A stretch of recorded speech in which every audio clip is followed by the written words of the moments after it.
എല്ലാവർക്കും നമസ്കാരം. പ്രസാദ് വൈദ്യർ, കരിന്തറ മാന്ത്രിക വൈദ്യമഠം. ഇന്ന് പറയുന്നത് പല പല വശ്യകർമ്മങ്ങൾ ചെയ്തിട്ടും ഒരു തരത്തിലുള്ള ആകർഷണ ശക്തി നമ്മളിലേക്ക് ഇല്ലാത്തതാണ് ഒരുപാട് പേരുടെ പ്രശ്നം. എന്തുകൊണ്ടാണ് ആകർഷണ ശക്തി ഇല്ലാത്തത്? ഈ ശക്തിയൊന്നും ആ വശ്യശക്തി ഇല്ലാത്തത് എന്തുകൊണ്ടാണ്? മറ്റുള്ള ആളുകൾക്ക് നമ്മളെ കണ്ടു കഴിഞ്ഞാൽ വിരോധമുണ്ടാവുന്നത്. ആ വിരോധം ഉണ്ടാവുന്നതിന്റെയൊക്കെ പിന്നിൽ നമുക്കൊരു ദൃഷ്ടിബന്ധനമുണ്ട്. ദൃഷ്ടിബന്ധനം എന്ന് പറഞ്ഞാൽ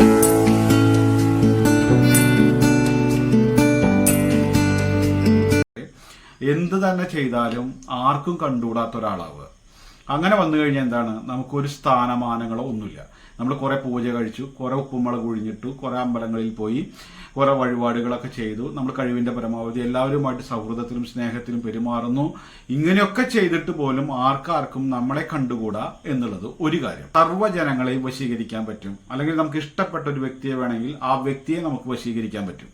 ഈ വശ്യമാവണമെങ്കിൽ നമ്മളെ ദൃഷ്ടിബാധ ഒഴിയണം. ദൃഷ്ടിബാധ എന്ന് പറയുന്നത് തന്നെ എത്രയോ നല്ല രീതിയിൽ ചങ്കായിട്ട് നടക്കുന്ന ഒരാളുകളുണ്ട്.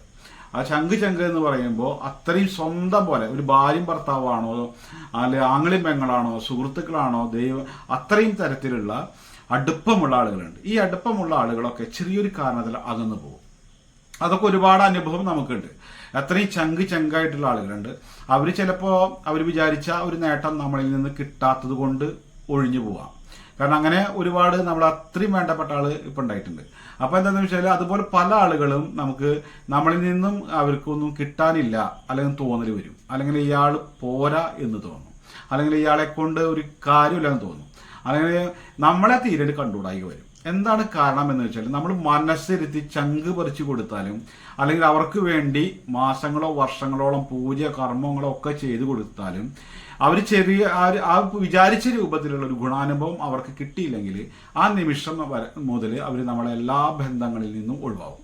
അങ്ങനെ ഒരുപാട് പേരുണ്ട്. അതിൽ ഏറ്റവും ആത്മാർത്ഥമായിട്ട് നമ്മളും കൂടി ഇഷ്ടപ്പെടുന്ന ആളുകളാകുമ്പോൾ അത് നമ്മൾക്ക് മാനസികമായിട്ടും വിഷമമുണ്ടാവും. ഈ വിഷമം വന്നു കഴിഞ്ഞാൽ എന്താണ്? സാധാരണ ഞാൻ ഒന്നും ജപിച്ചിട്ട് ഒരാളെ നമുക്ക് മനസ്സിലേക്ക് ആകർഷിക്കാനും ചെയ്യാറില്ല. പക്ഷെ എന്താ വെച്ചാൽ നമുക്ക് അതൊരു മനക്കരുത്താണ്. കാരണം നമ്മളിലേക്ക് ഉള്ളത് നമുക്ക് ഭഗവാൻ തരും എന്നുള്ള ഒരു ആത്മവിശ്വാസം. പക്ഷെ ഇതില്ലാത്ത ആളുകളുണ്ട്.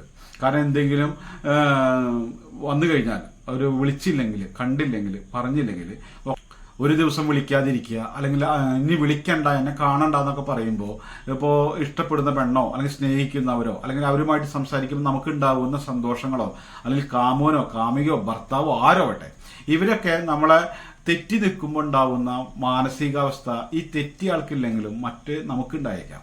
അങ്ങനെ വരുമ്പോൾ നമുക്കത് താങ്ങാൻ പറ്റാത്ത ഒരു വിഷമമുണ്ടാവും. അത് മിണ്ടേ കഴിഞ്ഞാൽ നമുക്ക് സ്വസ്ഥത ഉണ്ടാവുള്ളൂ, സമാധാനം ഉണ്ടാവുള്ളൂ. ഭക്ഷണം വേണ്ട, ഉറക്കല്ല, മാനസികമായിട്ട് ആകെ ചാഞ്ചാട്ടങ്ങളൊക്കെ ആയിട്ട് നമ്മൾ ആകെ അലഞ്ഞടക്കും. അപ്പൊ എന്തുകൊണ്ടാണ് ഇങ്ങനെ വരുന്നത്? കാരണം അവർക്ക് നമ്മളോടുള്ള വിരോധം കൊണ്ടാവില്ല. അപ്പൊ ഞാൻ പറഞ്ഞില്ലേ, ഇപ്പോൾ നമുക്ക് ഇഷ്ടപ്പെടുന്ന ഒരു വ്യക്തി അവർക്ക് നമ്മൾ പോരാത്ത ഒരാളായി തോന്നുന്നത് നമ്മുടെ ദോഷമാണ്. കാരണം വെച്ചാൽ അവർ വേണ്ടപ്പെട്ട നല്ല സ്വഭാവവും നല്ല സ്നേഹവും നല്ല സന്തോഷവും അല്ലെങ്കിൽ എല്ലാ തരത്തിലുള്ള ആക്റ്റീവായിട്ടുള്ള ആളായിരിക്കും. പക്ഷെ അത് ആ ഒരു ഇത് അനുഭവിക്കാനുള്ള ഒരു യോഗം നമുക്കുണ്ടാവില്ല. കാരണം നമ്മുടെ ഈ ദൃഷ്ടി ദോഷം കൊണ്ട് മറ്റ് അത്രയും നമുക്ക് എല്ലാ തരത്തിലും ഉൾക്കൊള്ളാൻ പറ്റുന്ന ഒരാളായാൽ പോലും അവർ നമ്മളിൽ നിന്ന് അകന്നു പോകാനുള്ള കാരണം എന്താണെന്ന് വെച്ചാൽ നമ്മുടെ ഒരു ദോഷമാണ്. അത് അവരുടെ സ്വഭാവ ദൂഷ്യമായിട്ടോ അവരുടെ ഒരു പ്രകൃതമായിട്ടോ അല്ലെങ്കിൽ അവരൊരു മോശക്കാരിയായിട്ടോ അല്ല.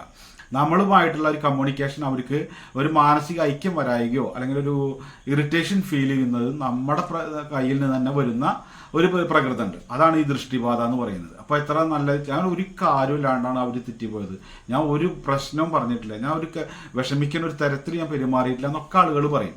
അങ്ങനെയൊക്കെ പറയുന്നത് കേൾക്കുമ്പോൾ തന്നെ നമുക്ക് വളരെ വിഷമം തോന്നും. കാരണം വെച്ചാൽ ഒരു പെണ്ണിന് വേണ്ടിയിട്ട് ഇത്രയധികം ദുഃഖിച്ചവരുണ്ടോ എന്ന് നമ്മൾ പലവട്ടം ആലോചിക്കാറുണ്ട്. പക്ഷെ നമുക്കും അതുപോലത്തെ ദുഃഖം അത് വരുമ്പോൾ നമുക്ക് വിചാരിക്കുക എന്താണ്, അത് ഭഗവാൻ നമുക്ക് അർഹത ഇല്ലാത്തതായിരിക്കും എന്ന് ഉൾക്കൊള്ളാനുള്ള ഒരു മാനസികാവസ്ഥ നമുക്കുള്ളതുകൊണ്ട് നമുക്കത് ഫീലായിട്ട് വരുന്നില്ല. മറ്റു പലർക്കും ഇത് നെഞ്ച് പൊട്ടി തകരുന്ന ഒരു സംഭവമാണ്.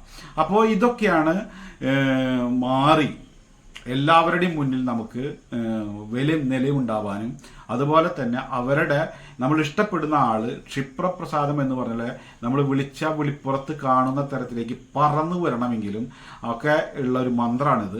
ഈ മന്ത്രം ജപിക്കുമ്പോൾ ആദ്യം നമ്മുടെ ദൃഷ്ടിബാധ പോകണം, നമ്മളിൽ നിന്നും അകന്നു പോയിട്ടുള്ള ആളുകളുടെ മാനസികാവസ്ഥ, ചില മനസ്സിലെ വിരോധം മാറണം. അവർ എന്നിട്ട് താനെ നമ്മളിലേക്ക് വന്നു ചേരും എന്നുള്ളതാണ് ഈ മന്ത്രജപത്തിൻ്റെ പ്രത്യേകത.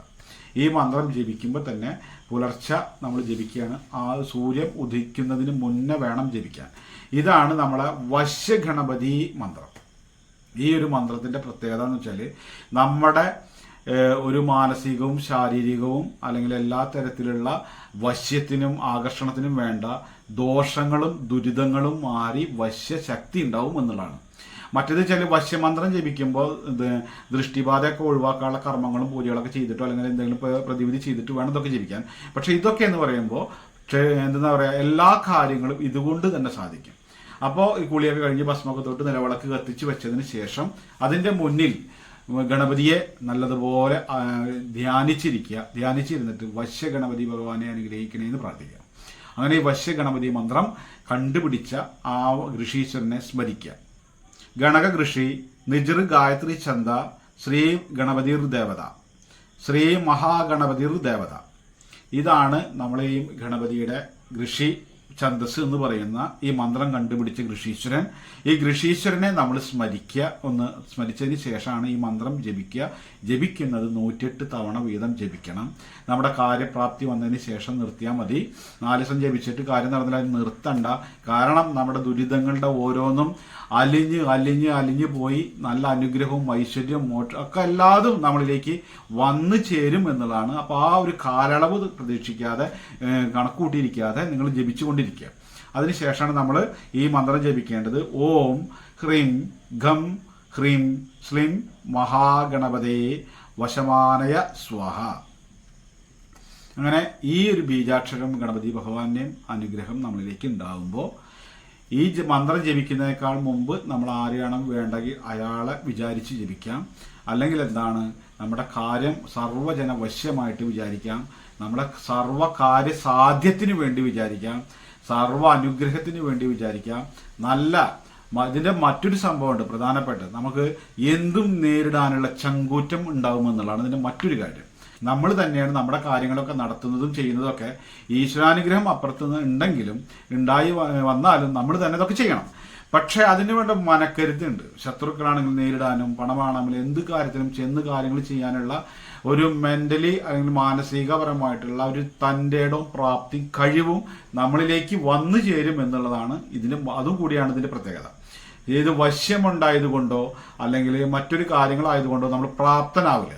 ഈ മന്ത്രം ജപിച്ചു കഴിഞ്ഞാൽ ഉണ്ടാവുന്നത് പ്രാപ്തനാവും എന്തിനും. കാരണം ചില ഭാര്യയും ഭർത്താവും കലഹം ഉണ്ടായി, അല്ലെങ്കിൽ അയ്യോ അവള് തെറ്റിപ്പോയി എന്നിട്ട് പിന്നാലെ നടക്കും, അല്ലെങ്കിൽ കുടുംബപരമായിട്ടൊരു പ്രശ്നം വന്നു, എങ്ങനെ കെയർ ചെയ്യണം, എങ്ങനെ കവറാക്കണം എന്നുള്ളത് നമുക്ക് തന്നെ ഐഡിയ നമുക്കുണ്ടാവും. അതുപോലെ എന്തിനും നേരിടാനും സഡൻ ആക്ഷൻ നമുക്കതിന് മറുപടി കൊടുക്കാനും ആ ബുദ്ധി ഉദിക്കാനും കഴിവ് നേരിടാനും നമ്മുടെ ജീവിത വിജയം തന്നെ നല്ല രീതിയിൽ വളർത്തിയെടുക്കാനുള്ള മനക്കരുത്തും പ്രാപ്തിയും എല്ലതും ഉണ്ടാകുന്ന മന്ത്രമാണ്.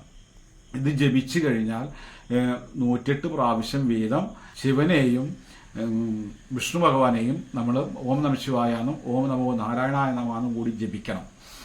ഈ കാര്യങ്ങളൊക്കെ സാധിച്ച് നമ്മുടേതായി കഴിഞ്ഞാൽ നമ്മൾ വിഘ്നേശ്വരനെ ഒരു ഗണപതി ഹോമോ അല്ലെങ്കിൽ നമ്മളൊരു പായസമോ കഴിച്ച് ഭഗവാന്റെ അനുഗ്രഹ പ്രീതി നമ്മളിലേക്ക് എന്നും നിലനിൽക്കാൻ വേണ്ടിയിട്ട് നമ്മൾ പ്രാർത്ഥിച്ചുകൊണ്ട് ഇത് കഴിച്ചു കഴിഞ്ഞാൽ എന്തായി, ആ ഒരു കാര്യം നടക്കുകയും ചെയ്തു. ഭഗവാന്റെ അനുഗ്രഹം നമ്മളിലേക്ക് എന്നേക്കുമായിട്ട് അത് നിലനിൽക്കുകയും ചെയ്യും. കാരണം ജപിച്ച് അങ്ങനെ ഇട്ടിട്ട് കാര്യമില്ല. അപ്പോൾ ഭഗവാന്റെ അനുഗ്രഹം ഉണ്ടായി അതിനൊരു നിവേദ്യം കൂടി കഴിപ്പിക്കുക. അതിന് നമ്മൾ വീട്ടിലൊരാളെ കൊടുത്തിട്ട് ഗണപതി ഹോമം പൂജയൊക്കെ നടത്തിയിട്ട് കണ്ടമാനം പൈസ ചിലവാക്കേണ്ട കാര്യമില്ല. എവിടെയാണോ ഗണപതി ഉള്ളത് നിങ്ങളുടെ അടുത്ത് അവിടെ പോയിട്ട് ചെയ്തിട്ട് പ്രാർത്ഥിച്ചിട്ട് കഴിഞ്ഞാൽ ഈ കാര്യങ്ങൾക്കൊക്കെ വേണ്ടി എന്നേക്കുമായിട്ടുള്ള ഫലം ഉണ്ടായിരിക്കും. അപ്പോൾ വൈദ്യം ജ്യോതിഷം മാന്ത്രികം എന്നുള്ള വീഡിയോകളാണ് നമ്മൾ അപ്ലോഡ് ചെയ്യാറ്. ആദ്യമായിട്ട് ചാനൽ കാണുന്നവരാണെങ്കിൽ ചാനൽ സബ്സ്ക്രൈബ് ചെയ്യുക. പിന്നെ സുഹൃത്തുക്കൾ ആരെങ്കിലും ഉണ്ടെങ്കിൽ ഷെയർ ചെയ്ത് കൊടുക്കുക. പിന്നെ ആ ബെല്ലൈക്കൺ അമർത്തി കഴിഞ്ഞാൽ വിരൽ തുമ്പിലുണ്ടായിരിക്കും വൈദ്യർ.